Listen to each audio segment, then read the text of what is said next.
जय जगन्नाथ। गृहस्थ आश्रम को प्रश्न थिला जने पति द्वितीय विवाह करि परिबो कि?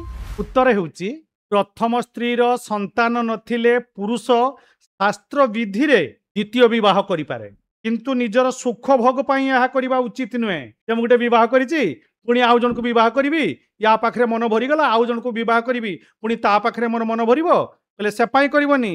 पुणी पुनर्विवाह पाई निज पत्नी रो जो पत्नी अच्छी से पत्नी रो पूरा सहमति बा सम्मति नेबा आवश्यक। तार अनिच्छा रे तमे विवाह करि परिबो नाही।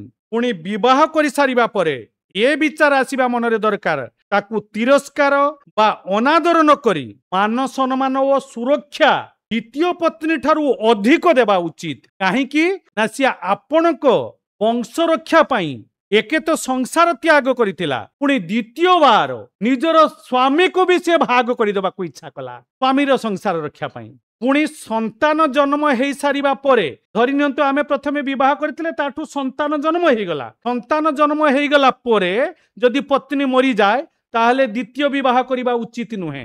कारण विवाह संतान केवल पितृ ऋणरू मुक्ति होबा पाई करा जाई थाई। तो संतान हो सारी माने पितृ ऋणरू मुक्त हो सारी। ताहार भोगाशक्ति मेंटी नाही मु आहुरी स्त्री भोग करी नारी भोग करी पागल सम होउची तो से द्वितीय विवाह करि पारे। किंतु जदि भोगाशक्ति की रुकी पारुची जदि बुझी सारी जहाँ को मते दिया जाइतला सी तो संसार छाड़ी चली गला पुणी मु आ उटे विवाह काहे करी जदि बुझी गला भलो नले भोगाशक्ति जदि रुकी पारुनी जदि विवाह न करिवो ताले से बेश्याशक्त हो जिवो ना। आ बेश्यागमन कले विवाह करबा अपेक्षा आहुरी बहुत भयंकर पापी हो जिवो। तेणु बुझी विचारी काम करिवो। पुणी आज गृहस्थाश्रम को प्रश्न जदि कहा पाखरे बहुत टंका अच्छी ये कौन बहुत विवाह करि परिबो या कौन उचित? जय जगन्नाथ।